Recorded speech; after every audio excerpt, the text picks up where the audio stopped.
Hello friends, இந்த வீடியோவில் என்ன பார்க்கணும்னா கனா கண்டே நடி அப்படிங்கிற விஜய் டிவியில் ராத்திரி 10 மணிக்கு வந்து பார்த்தா புதுசாக ஒரு சீரியல் ஆரம்பிச்சிருக்காங்க. அந்த சீரியலோட ரிவ்யூ தான் வந்து நம்ம பார்க்க போகிறோம். இப்போ வந்து அந்த சீரியலோட ரிவ்யூ என்ன அப்படின்னா, இப்போ வந்து என்னுடைய ஃப்ரெண்டோட அம்மா வந்து உடம்பு சரியில்லை, அவங்களுக்கு பணம் வேணும் அப்படிங்கிறதுக்காக இப்போ வந்து ஆடில் நான் வந்து நடிக்கிறேன் அப்படின்னு சொல்லி காவியா வந்து சொல்லிட்டாங்க. இப்போ அவங்களும் வந்து ஆடு வந்து கோயிலில் வச்சு ஷூட்டிங் எடுக்காங்க. அவங்களுக்கு வரவே முடியாது. ஐயோ இவ்வளோ கஷ்டம்னு தெரிஞ்சால் நான் வந்து முதல்ல நடிக்கிறதுக்கு நான் சரி சொல்லியிருக்கே மாட்டேன், ரொம்ப ஈஸியாக இருக்கும்னு நினச்சேனேன்னு சொல்கிறாங்க.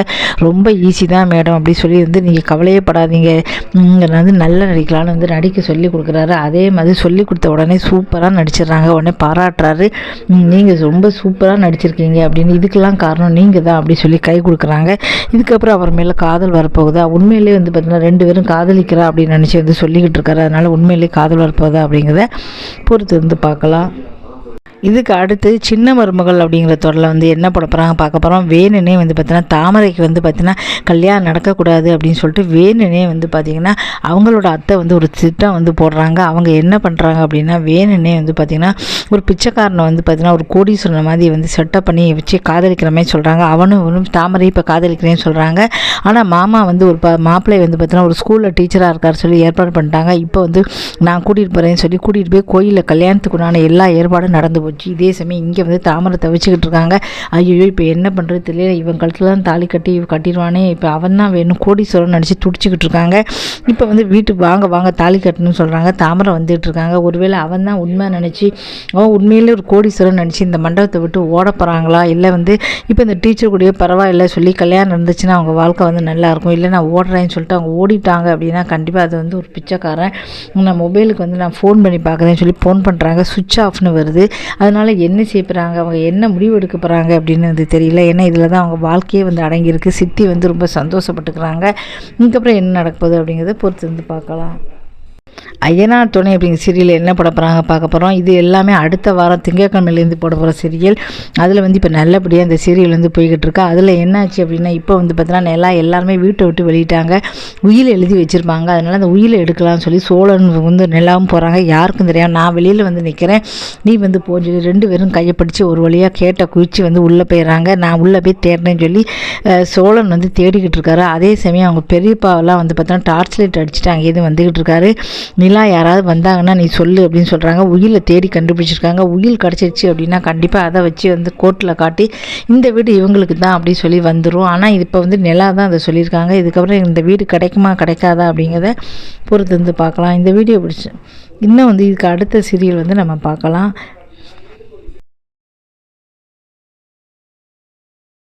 இதுக்கு பாண்டியன் ஸ்டோர் அப்படிங்கிற தொல்லை என்ன போட போகிறாங்க பார்க்க போகிறோம். பாண்டியன் ஸ்டோரில் வந்து பார்த்திங்கன்னா இப்போ மயிலோட அம்மா பயங்கரமாக திட்டுறாங்க. உனக்கு வந்து உன் வாழ்க்கையை காப்பாற்றிக்கவே தெரியல, பொய் சொன்னாலும் அதை ஒழுங்காக வச்சுக்க தெரியல, நீலாம் என்ன உயிரோடு இருக்கியோ சொல்லி திட்டுறாங்க. இனிமேல் இந்த வீட்டில் உனக்கு இடம் கிடையாது, போ எங்கேயும் போ, நீ வந்து உயிரோடு இல்லைனாலும் எனக்கு அதை பற்றி கவலை இல்லைன்னு சொல்கிறாங்க.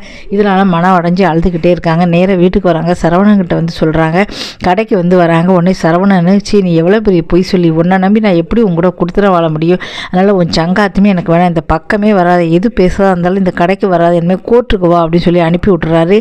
அங்கே போனால் அம்மா வேண்டான்னு சொல்கிறாங்க, இங்கே வந்தால் கணவர் வேண்டாம் அப்படின்னு சொல்கிறாரு. இனிமேல் நம்ம எதுக்காக உயிரோடு இருக்கணும்னு சொல்லிட்டு ஒரு பக்கமாக அங்கே ஒரு பெரிய கிணறு இருக்குது, அந்த பக்கமாக போய்கிட்டு இருக்காங்க. அப்போ அந்த சமயம் கரெக்டாக ஒரு ஆட்டோ வருது. அந்த ஆட்டோவில் மீனா உட்காந்துருக்காங்க. மயிலக்காயை இங்கே போகிறாங்க அப்படின்னு பார்க்குறாங்க. இதுக்கப்புறம் வந்து பார்த்திங்கன்னா கண்டிப்பாக மீனா வந்து காப்பாற்ற போகிறாங்க. எதனால் காப்பாற்றுறாங்க தெரியல. அப்போ வந்து பார்த்திங்கன்னா இப்போ சரவணனுக்கு வந்து நேர்மையாக வந்து நடந்ததுன்னா கண்டிப்பாக அந்த சரவணன் வந்து போய்ப்பார். இருந்தாலும் அம்மா பேச்சுக்கிட்டு பொய் சொன்னதால இந்த நிலைமை. இதுக்கப்புறம் என்ன நடக்குது அப்படிங்கிறத பொறுத்து வந்து பார்க்கலாம். சிந்து பைரவி அப்படிங்கிற தொல்லை என்ன போட போகிறாங்க பார்க்கணும். இப்போ சிவா கிட்ட வந்து சிந்து கேட்குறாங்க, நான் நிறைய பொய் சொல்லி தான் உனக்கு கல்யாணம் பண்ணிக்கிட்டு இருந்தேன், ஆனால் உண்மையிலே காதலிச்சு என்னை ஏற்றுக்க முடியுமா முடியாது, ஒன்று என்னால் இந்த ஜென்மத்தில் ஏற்றுக்க முடியாது சொல்கிறாங்க. ஒன்று அழுதுகிட்டு இருக்காங்க. அங்கே போய் மணி வந்து அடிக்கிறாரு. உடனே கோயில் மணி அடித்த உடனே அப்படியே ஓடி வந்து அவனை கட்டி பிடிச்சிடுறாங்க. நம்ம 2 பேரும் சந்தோஷமாக வாழலாம் அப்படின்னு சொல்கிறாங்க. அதுக்கப்புறம் ஒரு பெரிய மாலை வந்து 2 பேர் கழுத்தி விழுது. 2 பேருமே சந்தோஷமாக இருக்காங்க. சிவா வந்து ஏற்றுக்கிட்டாரு. என்னதான் இருந்தாலும் சிந்து வந்து ரொம்ப நல்லவ, ஸ்னேகா வந்து பொல்லாதவா, அதனால் அவளை மனைவியாக ஏற்றுக்கலாம் அப்படின்னு சொல்லிட்டு அவர் வந்து சந்தோஷப்பட்டுக்கிறாரு. அதே சமயம் வீட்டில் வந்து அவங்க தங்கச்சி வந்து தேடுறாங்க. அங்கே ஒரு டைரி கிடைக்குது. அம்மா இவ சிந்து தன் கைப்பட எழுதுன டைரிமா, இதில் நான் பொய் சொன்னேன்னு சொல்லியிருக்கா, இதை நிரூபித்து எப்படியாவது வீட்டை விட்டு வெளியில் வரட்டணும்னு சொல்கிறாங்க. சரி சொல்லி இந்த டைரியை வச்சு இன்னுமே அவங்க அம்மா வந்து சிந்துவை வீட்டை விட்டு வெளியில் வரட்டுவாங்களா, இல்லை சிவா வந்து காப்பாற்ற போகிறாங்களா அப்படிங்கிறத நம்ம பொறுத்து இருந்து பார்க்கலாம். இப்போ வந்து பார்த்திங்கன்னா அழகே அழகுன்னு புதுசாக ஒரு சீரியல் ஆரம்பிச்சிருக்காங்க. அந்த சீரியல் நல்லபடியாக போய்கிட்டு சொல்லலாம் மக்களும் விரும்பி வந்து பார்த்துக்கிட்டு இருக்காங்க. அந்த சீரியல் டிஆர்பி நல்லபடியாக வந்து போய்கிட்டு இருக்கு. இப்போ வந்து பார்த்திங்கன்னா அவங்க அக்கா வந்து பார்த்திங்கன்னா பாக்கியராஜோட அக்கா 2 பிள்ளைகளுக்கு காது குத்துறாங்க. மாமா சீரெல்லாம் கொண்டு போகணும்னு சொல்கிறாங்க. தோடு செயின் தோடு போடுங்க அப்படிங்கிறாங்க. தோடு என்ன செயினே போட்டுருவோன்னு போடுறாங்க. உடனே மாமா சொல்கிறார் அவருக்கு 2வது மிச்சனை தான் ரொம்ப பிடிக்கும். பாக்கியராஜ் வந்து உட்கார வேண்டாம், இதுக்கு அடுத்த வந்து உட்காரட்டும் அப்படின்னு சொல்கிறாங்க. உடனே அக்காவுக்கு வந்து கோவம் வருது. அது எப்படி என்னோட மூத்த தம்பி அப்படின்னா அது பாக்கியராஜ் தான், அவள் மடியில் உட்காந்து தான் நீங்கள் காது குத்தணும், 2வது தம்பி மடியில் உட்காந்து எப்படி நீங்கள் போடலாம் அப்படின்னு சொல்லி ஓடி வராங்க. இவங்களுக்குன்னு இப்போ நிறைய ரசிகர்கள் உருவாக்கிட்டாங்கன்னு சொல்லலாம். ஏன்னா இவங்க நடிப்பு இந்த கதையும் வந்து ஃபேமிலி கதை அப்படின்னால மக்கள் வந்து விரும்பி பார்த்துக்கிட்டு இருக்காங்க. இதுக்கப்புறம் என்ன நடக்க போகுது அப்படிங்கிறத பார்க்கலாம்.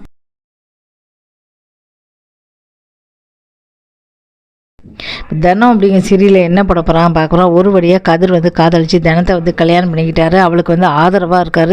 இப்போ வீடுகளை எல்லாத்துக்குமே வந்து ஆதரவாக இருக்காங்க. தனம் புரிஞ்சுப்பாங்களா தெரில. இப்படி மாமா வந்து லவ் லெட்டர் எழுதுன்னு சொல்லலாம். Love letter எழுதிட்டாரு.